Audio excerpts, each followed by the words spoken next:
పూర్ణమదః పూర్ణమిదం పూర్ణాత్ పూర్ణముదచ్యతే పూర్ణస్య పూర్ణమాదాయ పూర్ణమేవావశిష్యతే. ఓం శాంతి శాంతి శాంతి.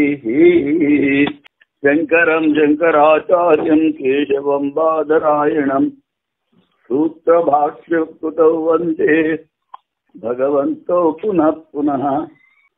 ఈశ్వరో గురురాత్మేతి మూర్తిభేద విభాగినే వ్యోమవద్వ్యాప్తదేహాయ దక్షిణామూర్తయే నమః. ఓం శాంతి శాంతి శాంతి. జ్ఞాని జీవన్ముక్తావస్థలో ఉన్నప్పుడు తదధిగమే అంటే జ్ఞానం పొందిన తర్వాత ఉత్తర పూర్వ అఘయోహో. ఉత్తరం అంటే ముందు, పూర్వం అంటే సంచితం, ఆగామి. ఉత్తరం అంటే పూర్వం అంటే సంచితం, అఘ అంటే పాపము. ఈ రెండు ముందు ఆగామి అశ్లేషము అంటుకోదు, సంచితము నాశనం అవుతుంది, వినాశం. తద్వ్యపదేశాత్ అలాగా శృతిలో ఉపదేశం చేశారు అంటాడు. అది బ్రహ్మజ్ఞానం కలిగిన తర్వాత చేసిన పాపముల ఫలము అంటదు, అంతకుముందు చేసిన పాపకర్మను నశించును. అది సూత్రార్థం.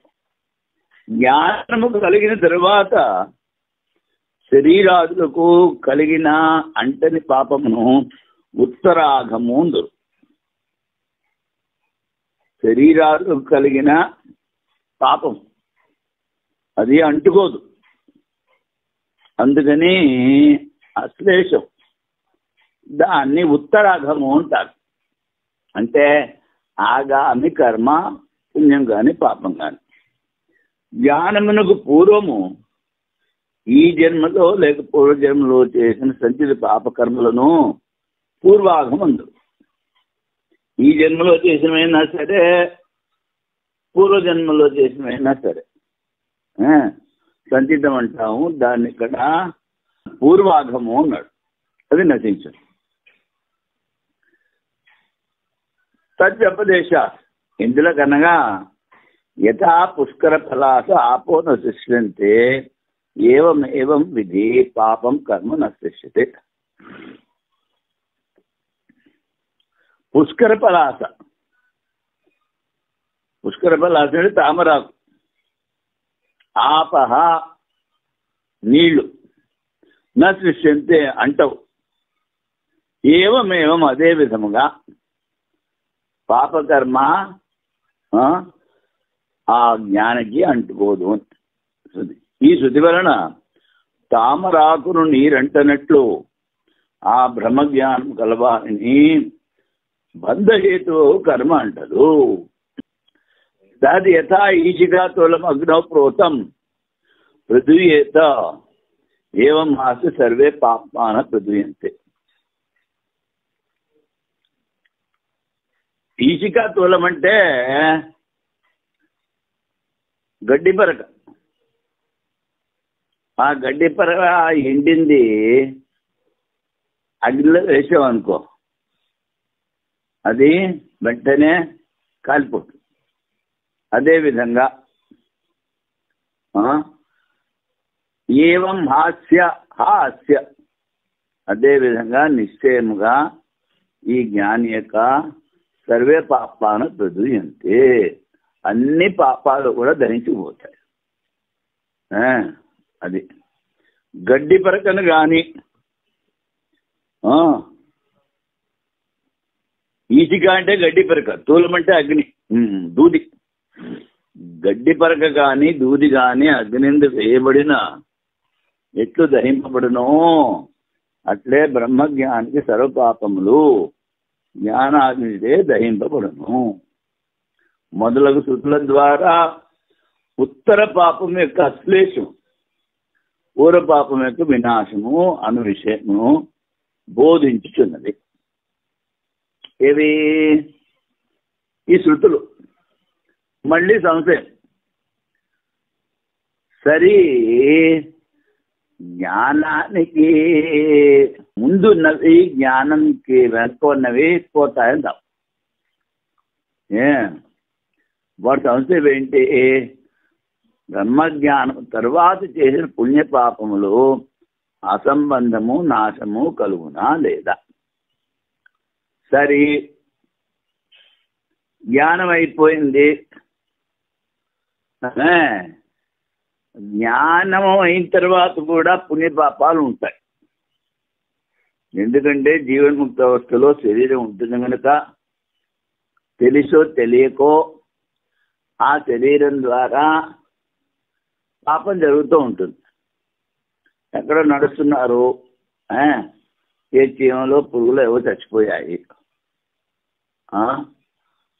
ఇలాంటివి పాపం. పుణ్యం ఇంకోటికి ఉపదేశం చేశాం, జ్ఞానోపదేశం చేశాము, ఏమన్నా ఇచ్చాం, లాంటివి.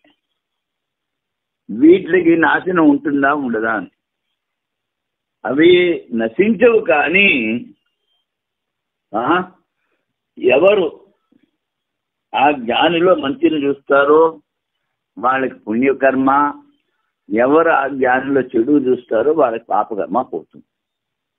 అంటే జ్ఞానము కలిగిన తర్వాత శరీరం ద్వారా అయిన పుణ్యపాపాలు ఈ విధంగా అవుతాయి. జ్ఞానం అయినప్పుడు జ్ఞానకాలంలో ఉన్న ఆగామి సంచితము ఒకటి అంటుకోదు, ఇంకోటి నాశనం అవుతుంది. అలాగా ఈ జ్ఞానికి ఎటు నుంచి చూసినా పుణ్యపాపాలు ఉండవు. మరి పూర్వపక్షి నా భుక్తం క్రియతే లోకే కృతం కర్మ శుభాశుభం.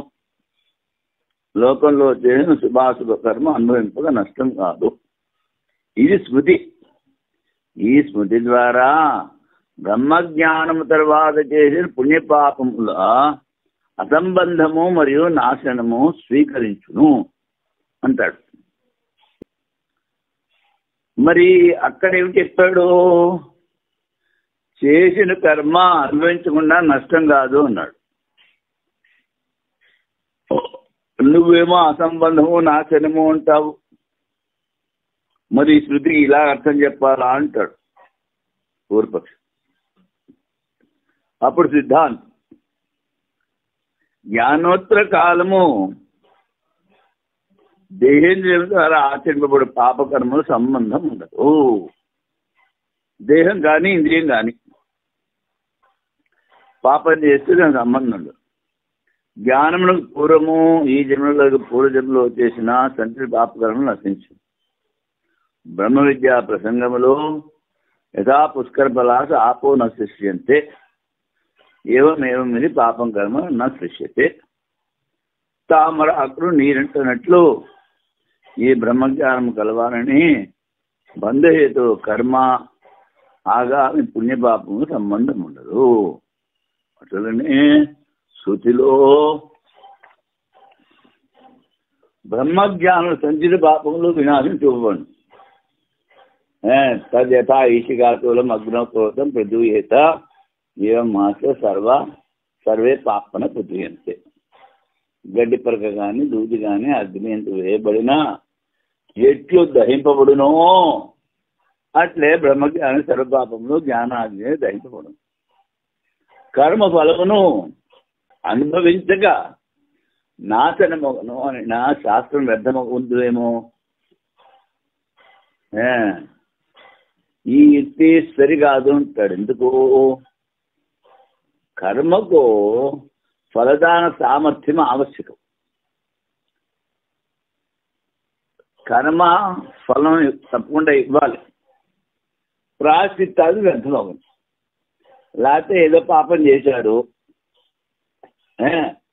ఆ పాపం మనకు తెలుసు, ఆ పాపం కడుక్కోవాలి, అప్పుడు ప్రాయశ్చిత్తం చేయాలి. ఆ శాస్త్రం వ్యర్థం అవుతుంది అంటారు. జ్ఞానాదృతే ప్రతిబింబపడదు. ఈ కర్మ ఫలాన్ని ఇస్తుంది అన్నది జ్ఞానం కలిగితే ఆ కర్మ ఫలాన్ని అది ఆపేస్తుంది.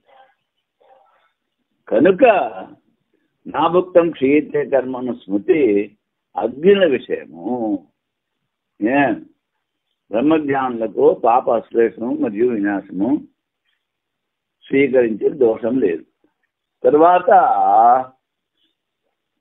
ఇతర సంశ్లేషాధికరణం. ఇక్కడ ఏమి చెప్తారు?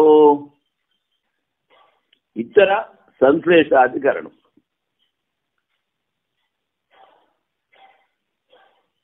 సంశ్లేషము అంటే ఇతర సంశ్లేషాధికరణము మిగిలిన పాపాలు అవి కూడా అంటుకో. ఏ విధముగా బ్రహ్మజ్ఞాని పూర్వపాపం యొక్క వినాశము ఆగాపాపకు సంశ్లేషము చెప్పబడినో పుణ్యమును కూడా పాప శబ్దం ద్వారా గ్రహించవచ్చునా? శ్రౌత విజ్ఞానము ద్వారా శృతి విహిత కర్మలకు విరోధము లేదు.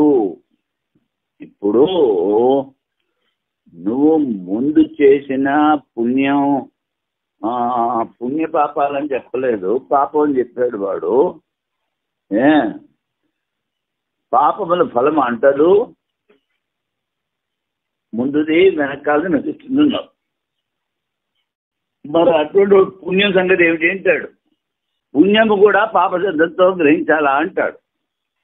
ఇందులో కనుక శ్రౌత విజ్ఞానము ద్వారా శృతి విహిత పుణ్యకర్మలకు విరోధం లేదు. శృతిలో చెప్పిన రీతిగా శృతిలో చెప్పిన పుణ్యకర్మలు వాటికి నాశనం లాంటివి ఉండదు అంటాడు, విరోధం లేదు. ఇది ప్రతిదాహన సంగతి విషయము. జ్ఞానుల పుణ్యపాపముల సంశ్లేష వినాశనకు విచారము ఈ అధికరణంలో చేయదు. పుణ్యపాపముల ముందేం చెప్పాడు? కేవలం పాపం చెప్పాడు. ఎవడు దానికి పుణ్యం చేర్చాడు. బ్రహ్మజ్ఞానికి సంచిత పుణ్యం యొక్క వినాశము మరియు ఆగా పుణ్యం యొక్క అసంశ్లేషము కలుగునా లేదా? అప్పుడు పూర్వపక్ష అంటాడు, శృతి విహిత పుణ్యకర్మలకు శృతి విహిత బ్రహ్మజ్ఞానముతో ఏ విధంగా విరోధము లేదు. అందువల్ల జ్ఞాని యొక్క సంచిత పుణ్యము మరియు ఆగామి పుణ్యము నశించనున్నట్టు వీలు లేదు. పాపం పోతే పోయింది, పుణ్యం ఉంటుందంటాడు. అప్పుడు సిద్ధాంతం ఆత్మవస్తు సామర్థ్యం వలన పుణ్యపాపముల స్థితి సమానము. అందువలన జ్ఞాని యొక్క పాపం వలె సంచిత పుణ్యము నాశనము, ఆగామి పుణ్యముల అశేషము కలుగును, అంటుకోదు. పునర్జన్మ భోగములకు కారణం ఒకటి వలన పుణ్యము కూడా పాపమే అనేది. పుణ్యం మిగిలిపోతే మళ్ళీ ముందు జన్మ వస్తుంది. అందుకని దాన్ని కూడా పాపం కింద జమకట్టారు. పాపం వల్లే పుణ్యంను కూడా తత్వజ్ఞాన్ని అతిక్రమించును. ఎలా అయితే పాపాన్ని దాటాడో పుణ్యాన్ని కూడా అలాగే దాడుతాడు అని చెప్పారు. ఇప్పుడు వైయాసక న్యాయమార్గం. పుణ్యేన లిప్యతే నోవా లిప్యతే అస్య శృతత్వతః నహి శ్రౌతేన పుణ్యేన శ్రౌతం జ్ఞానం విరుధ్యతే. అది పూర్వపక్షం.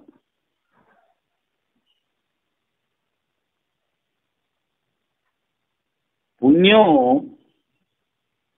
జ్ఞానికి అది అంటుతుందా అంటదా? ఇది శృతిలో చెప్పారు కనుక దీనికి విరోధం లేదు అంటాడు. అంటే జ్ఞానికి పుణ్యకర్మ మిగులుతుంది అంటాడు. ఎందుకని? నై శ్రౌతేన పుణ్యేన శ్రౌతం జ్ఞానం విరుద్ధతే. శృతుల ద్వారా చెప్పినటువంటి బ్రహ్మజ్ఞానము శ్రోతైన జ్ఞానే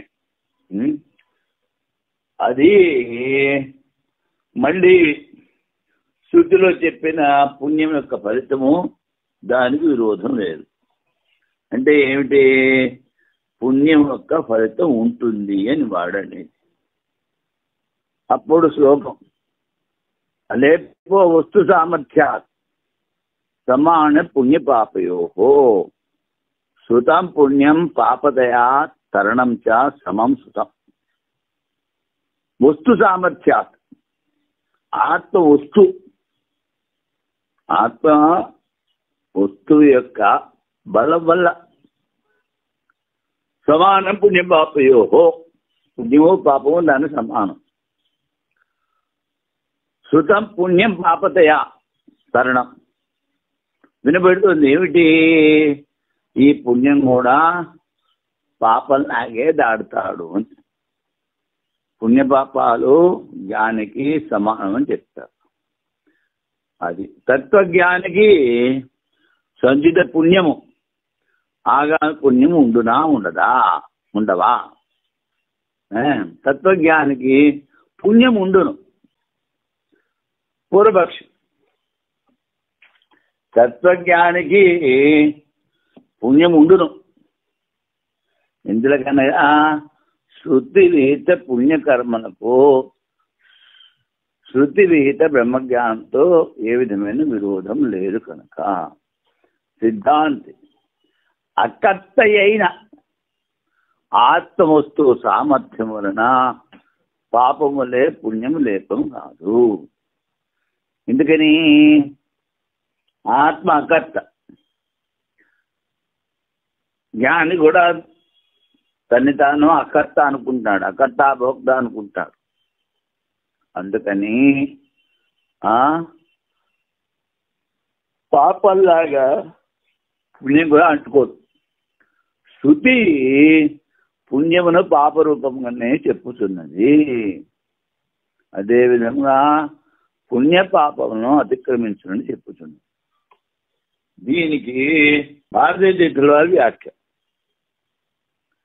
శృతి ప్రతిపాదిత పుణ్యమునకు శృతిలో చెప్పిన బ్రహ్మతో విరోధం లేదు కనుక జ్ఞానులకు పాప సంపర్కము లేకపోయినను పుణ్య సంబంధం ఉండినా ఏ విధమైన క్షతి లేదు అని పూర్వపక్షి.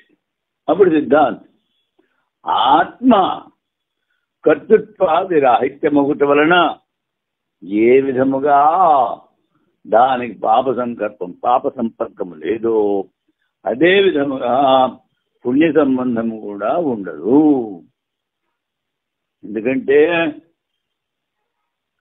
జ్ఞానికి పుణ్యపాపాలు సమానం. మరి పుణ్యపాలతో ఎందుకు ఉండదు అంటే పుణ్య ఫలితం ఉంటే మళ్ళీ దాని ద్వారా ముందు జన్మ వస్తుంది. కానీ జ్ఞానికి జన్మ లేదు కనుక ఆ పుణ్యాన్ని కూడా పాపంతో జమ కట్టారు. సగుణ జ్ఞానికి ఉపాసన కన్నా భిన్నమైన కామ ఆశాదియుక్తమైన పుణ్యపాపములకు అధర్మం కారణమవుట వలన పుణ్యము కూడా పాపమును సమానంగా స్వీకరించి పాపరూపముగానే దహర విద్యలో శృతి చెప్పుతున్నది. సర్వే పాపనం అతో నివర్తంతే. పుణ్యపాపములు వాని ఫలము పూర్వాక్తంలో చెప్పబడినవి అన్నయో పాపశబ్దంతో గ్రహించబడినవి. ఇవన్నీ ఆ ఉపాసన నుండి దూరంగా తొలగిపోవును. ఇప్పుడు వీడంటాడు సగుణ జ్ఞానికి ఉపాసన కన్నా భిన్నమైన ఆశాయుక్తమైన పుణ్యపాపములకు అధర్మం కారణం ఒకటి వలన పుణ్యం కూడా పాపమును సమానంగా స్వీకరించి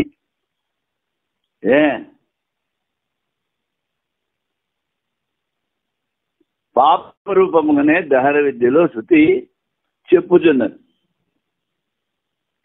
ఇప్పుడు మనం మాట్లాడుతున్నది నిర్గుణ విద్య. నిర్గుణ జ్ఞానికి పుణ్యపాపాలు అంటాం. కానీ ఈ సగుణ జ్ఞానికి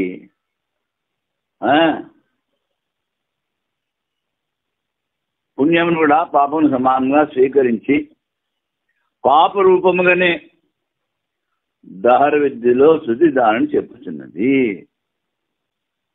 అంటే సగుణ జ్ఞానికి పుణ్యం కూడా పాపంలాగే చెప్పారు. అలాగే ఇక్కడ మనం అనుకోవాలి, సర్వే పాపనోతో నివర్తంతే. మరి సగుణ జ్ఞానికి పుణ్యపాపాలు లేవు అని శృతి చెప్తున్నప్పుడు నిర్గుణ జ్ఞానికి ఎక్కడి నుంచి వస్తాయి? అదనమాట. పుణ్యపాపములు వాని ఫలము పూర్వవాక్యములో చెప్పబడింది. అవన్నీ పాప శబ్దంతో గ్రహింపబడినవి. ఇవన్నీ ఆ ఉపాసక నుండి దూరముగా తొలగిపోవును. ఉపాసకుడు కూడా పుణ్యపాపాలు ఉండవు. అంటే సగుణ బ్రహ్మోపాసకుడు ఉభేవు హే వైశాతరతి, ఆ ఉపాసకుడు పుణ్యపాపము రెండింటినీ అతిక్రమించును. ఈ శృతి కూడా జ్ఞానులు పుణ్యపాపం రెండింటినీ అతిక్రమించడం స్పష్టంగా చెప్పుచున్నది.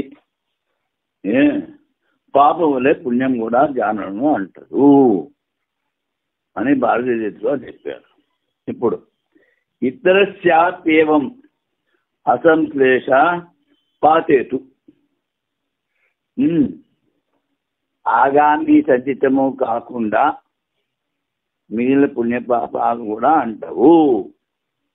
సంచితము మరియు ఆగామి, పుణ్యము పాపముల సంబంధం మరియు వినాశము. ఆగామి అసంబంధము, పుణ్యము సంచితము నాశనం, ఆగామి అసంబంధం. అంతేగాక బ్రహ్మజ్ఞానికి బంధన హేతువులకు పుణ్యపాపముల అభావం వల్ల, ఈ పుణ్యము పాపము బంధానికి హేతు. అందుకని ఏమిటంటారు, కొన్ని చోట్ల పుణ్యము బంగారు సంఖ్యల్లో, పాపము ఇనుప సంఖ్యల్లో ఉంటారు. అందుకని శరీర పాతానంతరం ముక్తి తప్పగా కలుగును. పుణ్యపాపాలు జ్ఞానికి ఉండవు కనుక జీవన్ముక్తిలో అవస్థలో ఉండి శరీరం పోయిన తర్వాత విదేహ ముక్తి పొందుతాడు అని సంశయం. బ్రహ్మజ్ఞానికి పాపం వల్లే సంచిత పుణ్యం యొక్క వినాశము మరియు ఆగా పుణ్యం యొక్క అసంశేషము కలుగునా లేదా? ముందు పాపం చెప్పారు, ఇప్పుడు పుణ్యం గురించి అడుగుతున్నాడు. శాస్త్రీయ ధర్మమునకు శాస్త్రీయ జ్ఞానంతో విరోధం లేదు కనుక జ్ఞాని యొక్క పుణ్యము నశించదు అంటాడు పూర్వపక్షి. అప్పుడు సిద్ధాంతం, బ్రహ్మజ్ఞానులకు పుణ్యము కూడా పాపంతో సమానం కనుక వాని పుణ్యం యొక్క అశ్లేష వినాశం కలుగును. అని అంటుకోదు నష్టం. ఎందుకనగా కర్మనాశనకు నిమిత్తమైన అకర్త రూపమైన ఆత్మబోధ కలిగినందువలన. ఇప్పుడు కర్మ ఎలా నశిస్తుంది? కర్తృత్వము లేకపోతే నశిస్తుంది. ఆత్మ అకర్త, వాడు ఆత్మస్వరూపం అనుకుంటున్నాడు. నేనే బ్రహ్మ, నేనే అధిష్టానము, నా ఈ ఆత్మ బ్రహ్మ కన్నా అభిన్నము. అంటే ఆత్మలో కర్తృత్వం లేదు వాడికి. అందుకని కర్తృత్వం ఉంటే ఆ కర్మబంధంలో పడేస్తుంది. అది జ్ఞానమునకు వాడి పుణ్యపాపము సమానం. క్షీయంతే చాశ కర్మ అని తస్మిన్ దృష్టే పరావరే అన్నారు. కర్మలన్నీ నశిస్తాయి తత్వజ్ఞాని అని. ఉభేవు హే వైద్య తరతి, తత్వజ్ఞాని పుణ్యపాపములు రెండింటిని అతిక్రమించడం కూడా శృతి ఉంది. పాపములే పుణ్యం కూడా నశించడని చెప్పేది. కేవలము పాపము నశించడని చెప్పిన చోట అతడు దాంతో పాటు పుణ్యమును కూడా నశించని తెలుసుకునవలేను. ఎందుకంటే జ్ఞానికి రెండు పాపం కింద సమానం. జ్ఞాన ఫలమును అపేక్షించి పుణ్యఫలము నికృష్టం. జ్ఞానం యొక్క ఫలితము ముక్తి. దాంతో కంపేర్ చేసి చూస్తే పుణ్యము చాలా తక్కువ అని సూత్రంలో చెప్పిన శబ్దం నిశ్చయార్థం. తత్వజ్ఞానికి బంధన హేతువులకు ధర్మాధర్మముల క్రియా సామర్థ్యము నష్టమవటం వలన. ధర్మం అంటే పుణ్యం, అధర్మం అంటే పాపం. అవి ఫలితం ఇవ్వడానికి సమర్థత పోగొట్టుకుంటాయి. అశ్లేషము వినాశము సిద్ధమవుతున్నది కనుక ప్రార్థ క్షయానంతరము ముక్తి నిశ్చయం. ప్రార్థం ఉన్నంత వరకు జీవన్ముక్తి, ప్రార్థం అయిపోయిన తర్వాత విదేహ ముక్తి తప్పదు ఉంటాడు జ్ఞానికి. ఇప్పుడు అనారబ్ధాధికరణం.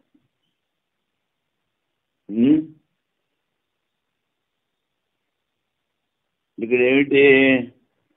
ప్రార్థ కర్మ గురించి విచారణ చేస్తూ ఉంటాడు. జ్ఞానము వలన పుణ్యపాపములు నశించని క్రిందటి అధికరణములో చెప్పి ప్రారంధము కన్నా భిన్నమైన కర్మలకు మాత్రమే అవును. సంచితము ఆగామి అన్నప్పుడు అది ప్రారంధం కన్నా భిన్నం. సామాన్య విశేషముల సంగతి ద్వారా ఈ అధికరణం. సామాన్యం అంటే ముత్సర్గ అంటారు, జనరల్ రూల్. అపవాదం అంటే దానికి విపరీతమైనది. ఎలాగా అంటే మా హింస సర్వభూతాని అన్నారు, జనరల్ రూల్. కానీ యజ్ఞంలో పశువుని చెప్పినా పాపం లేదు అన్నారు, అది అపవాదం. అలాగే అది సామాన్య విశేషముల సంగతి అన్నారు. జ్ఞానుల ప్రార్థకర్మ విచారము ఈ అధికరణములో చేదురు. జ్ఞానుల ప్రార్థకర్మ కూడా తత్వజ్ఞానం ద్వారా నశించునా లేదా? సంచిత కర్మలే ప్రార్థకర్మ యొక్క నాశనం ఎప్పుడు ఉచితం. ఎందుకనగా పూర్వమనే అగర్ధ రూపైన ఆత్మబోధ జ్ఞానికి ఇచ్చడు కూడా కలదు. వాడు అకర్త అనుకుంటున్నాడు కనుక ప్రార్థం కూడా నశించాలి అంటాడు పూర్వపక్షం. కానీ జ్ఞానికి ప్రార్థం నశించదు, సిద్ధాంతం. తస్య తావదేవ చిరం యావన విమోక్షే అత సంపత్సే.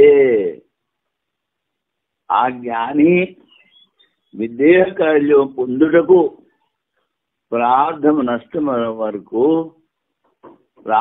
నష్టమగు వరకు అవధి కలదు. జీవన్ముక్తి అవస్థలో ఉన్నాడు, విదేహముక్తి పొందాలి.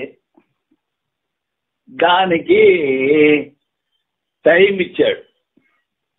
ఏమిటి టైము? ప్రార్థన ఉన్నంత వరకు వాడికి విదేహముక్తి లేదు. సరే, ఒకవేళ నువ్వు విదేహముక్తి కాకుండా ముక్తి కలగగానే జీవన్ముక్తి లేదు, విదేహముక్తి లేదు, వాడు ముక్తుడైపోయాడు ఎందుకు చెప్పుకుంటాడు. అంటే జ్ఞానము అంటే హార్ట్ అటాక్ డిసీజ్ అనమాట. జ్ఞానం కలిగిన చచ్చాడు. బాబు అలా ఒప్పుకోవడానికి వీలు లేదు. అలా ఒప్పుకుంటే జీవన్ముక్తి అవస్థ లేకపోతే ఈ గురు శిష్యుల సంప్రదాయము వాళ్ళు జ్ఞానాన్ని ఉపదేశం చేస్తారు, శిష్యులు గ్రహిస్తారు. జ్ఞానం కలగగానే పోయాడంటే మన శిష్యులకి ఏం ఉపయోగపడతాడు, పరంపర ఎలాగవుతుంది. అందుకని జీవన్ముక్తి ఒప్పుకోవాలి. ఆ జీవన్ముక్తికి మరి కారణం ప్రారంధ కర్మ మొదలైంది. అది ముందు చెప్పాం. వదిలిపెట్టేసిన బాణంలాగా దాన్ని వెనక్కి తీసుకోలేం, అది అనుభవించి తీరాలి. వదిలిపెట్టిన బాణం లక్ష్యాన్ని భేదించి పడుతుంది, అంతవరకు పడుతుంది.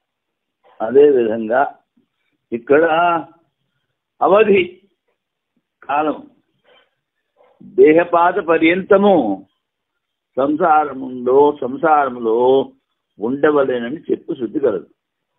అనుభవ ద్వారం కూడా సిద్ధమవుతున్నది. జ్ఞాని యొక్క పుణ్యపాపములు అనుభవించడం ద్వారా నష్టమగును. ప్రార్థన జ్ఞానం ద్వారా కాదు. ఈ విషయంలో వదిలిన బాణము ఇప్పుడు చెప్పాను. కుమ్మరి వాని చక్రము ఉదాహరించరు. కుమ్మరి చక్రాన్ని తిప్పి కుండలు చేస్తాడు. చక్రం వేగంగా తిరుగుతూ ఉంటే అది కుండ తయారవుతుంది. ఆ కుండ తయారైపోయిన తర్వాత ఒక చిన్న తీగ తీసుకుని ఆ కుండని బయటికి తీసేస్తాడు, పైకి మట్టి కోసి. కానీ చక్రం ఇంకా తిరుగుతూ ఉంటుంది. కుండ తయారైపోయిన చక్రం ఆగిపోవాలంటే ఆగదు. అలాగే జ్ఞానం కలిగింది కదా, శరీరం పోవాలంటే పోదు. వదిలిన బాణము తన లక్ష్యమును భేదించిన తర్వాతనే కిందపడదు. కుమ్మరి బాణ చక్రము కడవ తీసిన తర్వాత కూడా కొన్ని క్షణములు తిరుగుతూనే ఉండను. అటులనే బ్రహ్మజ్ఞానం తరువాత ప్రార్థ కర్మ సుఖ దుఃఖాది ఫలములు ఇచ్చుతూనే ఉండను. ఆ శరీరం ద్వారా ప్రార్థ కర్మలు చేసిన కర్మలకి సుఖ దుఃఖాలు అనుభవిస్తూనే ఉండాలి. ఏ జ్ఞానైనా సరే, ఎవడైనా సరే. ఆరబ్ధే నశ్యతో నోవా సంచితేవ నశ్యత. ఆరబ్ధం అంటే ప్రార్థ కర్మ. ఉభయత్రాప్య కర్తృత్వ తద్బోధౌ సదృశౌ ఖలు. ప్రార్థ కర్మ నశిస్తుందా, నశించదా అంటే సంచిత కర్మలాగా నశిస్తుంది అంటాడు పూర్వపక్షి. ఎందుకని? ఉభయత్రాపి అకర్తృత్వ తద్బోధౌ. ఆత్మబోధ అయితే వాళ్ళలో కర్తృత్వం ఉండదు, అది సమానము. అందుకని కర్తృత్వం లేదు కనుక సంచితము ఆగామి నష్టమైంది కదా, అనేది ప్రార్థన కూడా నష్టమైపోతుంది అంటాడు పూర్వపక్షి. ఆ దేహపాతం సంసార శృతేరనుభవాదపి ఇషు చక్రాది దృష్టాంతాత్ నైవ ఆరబ్ధే వినశ్యత. ఆ దేహపాతం, దేహం పడిపోయేంత వరకు సంసారం ఉంటుంది. ఇది శృతి చెప్తూ ఉంది, అనుభవం కూడా ఉంది. ఇషు అంటే బాణం, చక్రం అంటే కుమ్మరి చక్రం. ఇవి దృష్టాంతాలు. నైవ ఆరబ్ధే వినశ్యత. అందుకని ప్రార్థ కర్మ జ్ఞానికి నశించదు నాయన అని చెప్పారు. సంశయం ఆరుద్ధమైన పుణ్యము పాపములు నశించునా లేదా? సంచిత పుణ్య పాపం వలె ఆరుద్ధమైన పుణ్య పాపములు కూడా నశించును. ఎందులో కనుక రెండు స్థలములలోనూ కర్తృత్వ రాహిత్యం, అకర్త బ్రహ్మభౌలు సమానము అంటాడు పూర్వపక్షి. అప్పుడు సిద్ధాంతి అంటాడు, దేహము వినాశమగు వరకు సంసారం యొక్క అస్తిత్వం స్థితిలో చెప్పుట వలనను అనుభవం వలన బాణము మరియు కుమ్మరి బాణి చక్రం ఉదాహరణల ద్వారా ఆర్ధ కర్మ నష్టము కాదు అని. వదిలిపెట్టిన బాణము, కడవ తీసిన చక్రం. ఇప్పుడు భారతీయ తీర్థుల వారి వ్యాఖ్య పూర్వపక్షి, జ్ఞానమునకు పూర్వము సంచిత పుణ్యపాపములను రెండు రకములు. జ్ఞానమునకు పూర్వము సంచిత పుణ్యపాపములు రెండు రకములు. ఒకటి పూర్తిగా స్టోర్, ఇంకొకటి మొదలైపోయింది. మొదలైన దాన్ని ప్రార్థన అంటారు. రెండోది పూర్తి సంచయము, అది అనారబ్ధము అంటారు. ఆరబ్ధము, అనారబ్ధం. ఆరబ్ధం అంటే ప్రారంభం, అనారబ్ధం అంటే సంచితం. ఎన్నో జన్మల కర్మలు ఉంటాయి. జ్ఞానంలో అయితే అవన్నీ నష్టం అవుతాయి. ఈ రెండు కర్మలున్నను ఆత్మకు అకర్తృత్వము మరియు దాని జ్ఞానము సమానం. అందువలన ఆరబ్ధ కర్మ కూడా జ్ఞానోదయ సమయంలోనే నశించును అని పూర్వపక్షి. సిద్ధాంతి శృతి అనుభవము యుక్తుల ద్వారా తెలిసినది ఏమనగా ఆరబ్ధ పుణ్యపాపములు నశించవు. మొదట శృతిని చూసేదం, తస్య తావదేవ చిరం యావన్న విమోక్షే అత సంపత్సే. ఆ తత్వజ్ఞాని ముక్తికి విలంబం ఉన్నది, ఎక్కువ విలంబం లేదు. కానీ గర్భాధాన సమయములోనే నిశ్చితమైన ఆయువు పూర్తి ఎగు వరకు శరీరం నుండి ప్రాణం పోదు గనక అంతవరకు విలంబం ఉండును. ఇక్కడ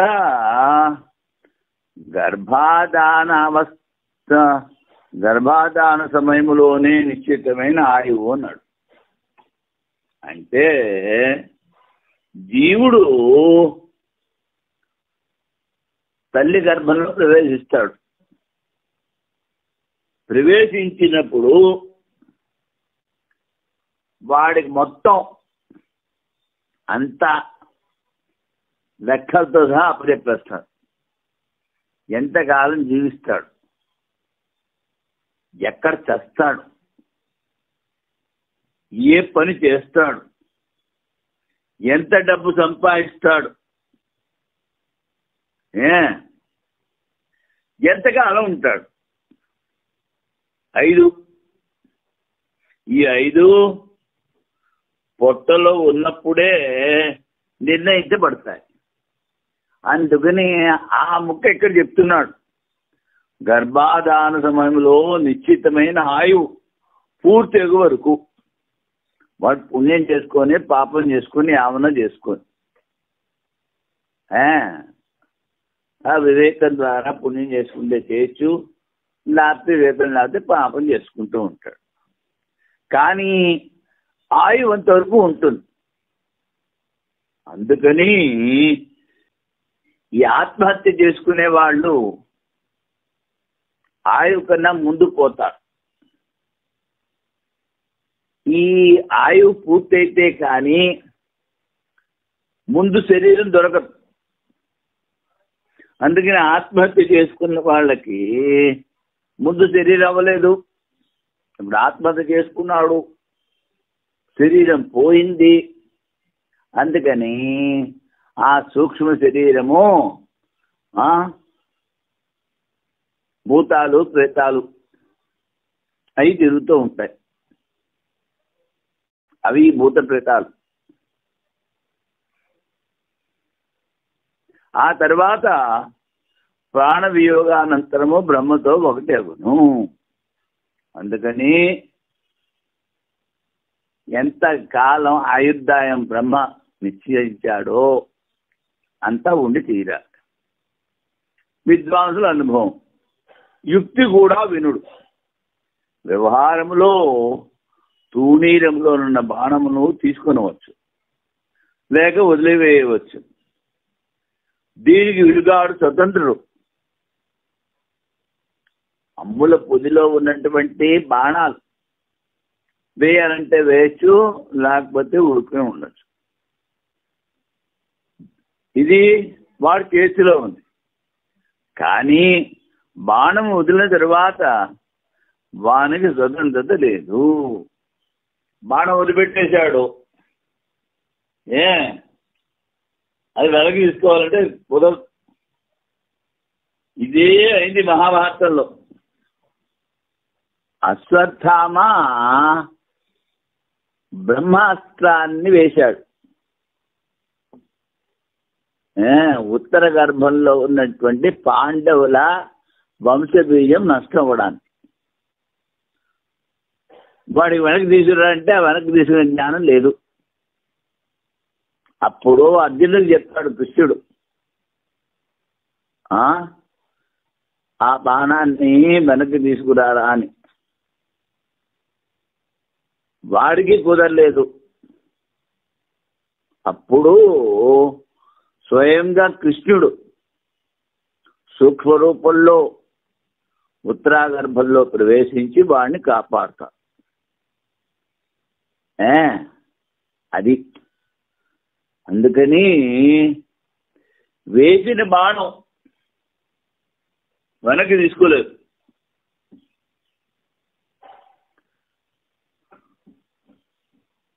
అందుకని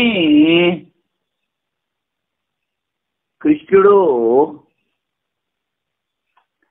ఆ అశ్వత్థామని పట్టుకుని వాడు తప్పు చేశాడని చెప్పి వాడి మణిని తీసేస్తారు. అంటే పాండవులు కోపం వస్తుంది.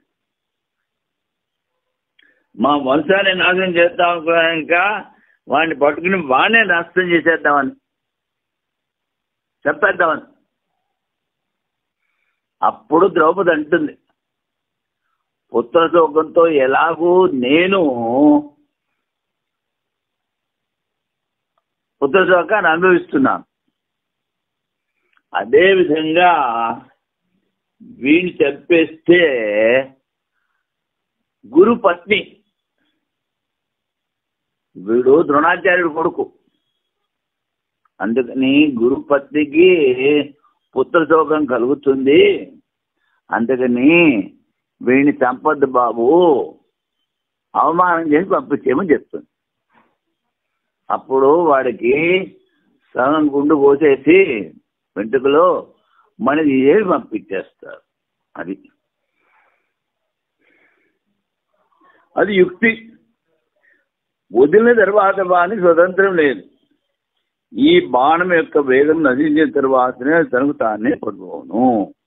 ఈ ప్రకారమే కుమ్మరి చక్రం యొక్క వేగం నశించిన తర్వాతనే తనకు తానుగా పడిపోను, ఆగిపోతుంది. లేదా చక్రం పైనుండి కుండను తీసిన తర్వాత కూడా కొన్ని క్షణములు ఆ చక్రం తిరుగుతూనే ఉంటుంది. అట్లనే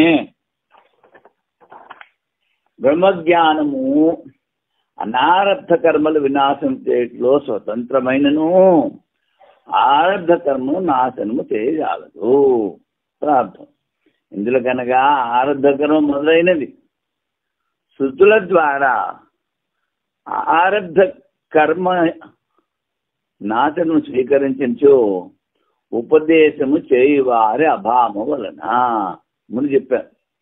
బ్రహ్మజ్ఞానముకు సంప్రదాయం లోపించు. అవిద్వాంసులు ఉపదేశం చేయదని చెప్పుటకు వీలు లేదు. జ్ఞానం వాడికి కలగలేదు. వాడు ఉపదేశం చేస్తే ఏమట్టుకుంటుంది? ఏమీ అంటుకోదు, ఏం బోధపడుతూ ఏమీ చేయలేదు. విద్వాంసులు జ్ఞానము కలుగుదనే మరణించేదానికి ఉపదేశము మరణించేదని ఉపదేశం చేయవారెవరు? అందువలన ఆర్ధ కర్మ నశించదు అనున్నది విస్పష్టము. ఇప్పుడు సూత్రం అనారబ్ధ కార్యేవతు పూర్వే తదవధేహే. ఏదైతే సంచితం కాకుండి ప్రార్థం అవ్వలేదో అదే నశిస్తుంది.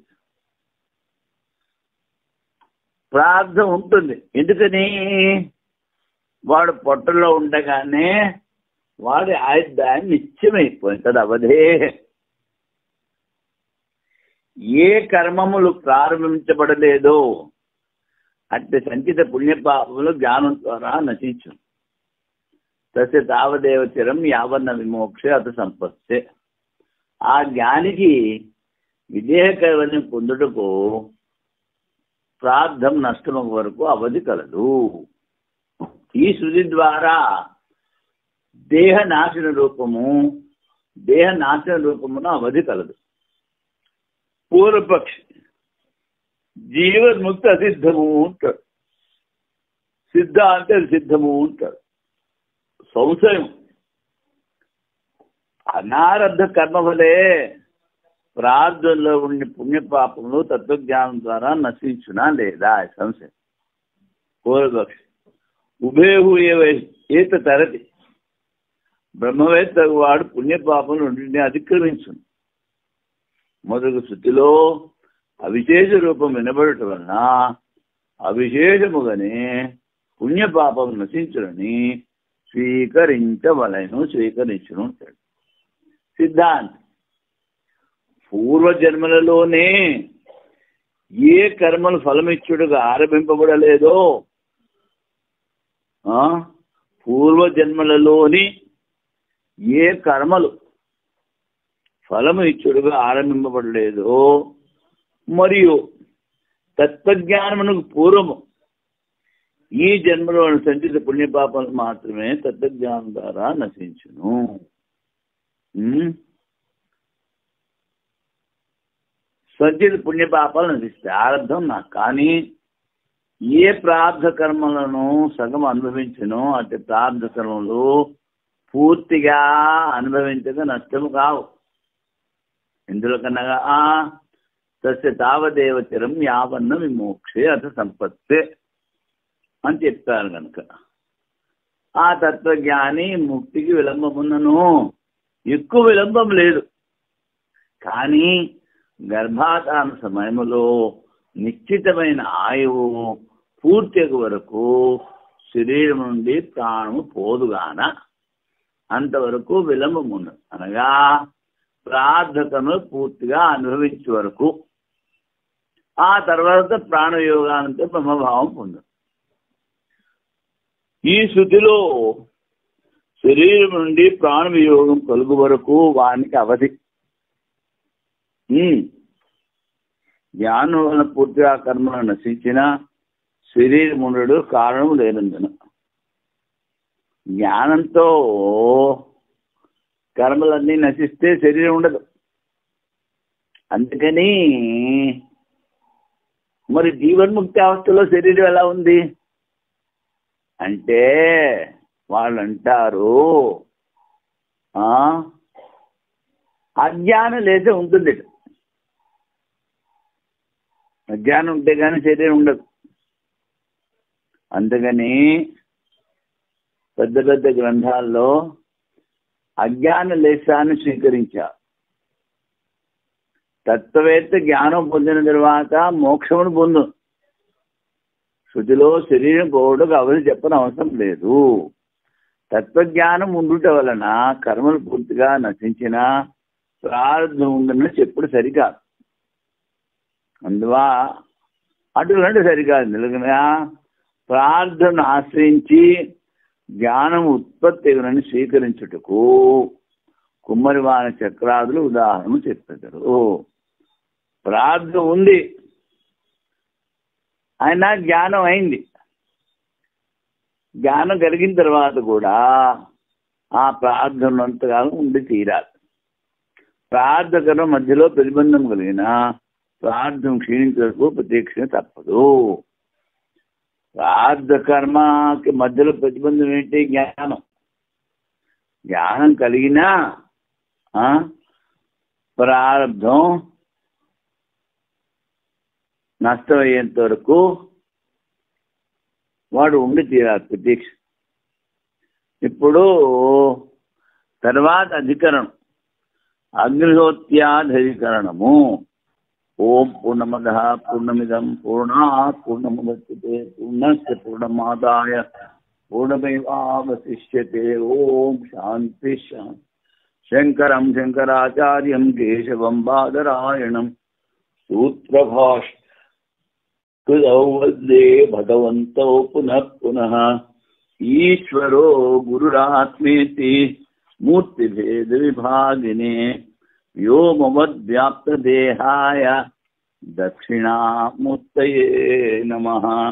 ఓం శాంతి శాంతి శాంతి.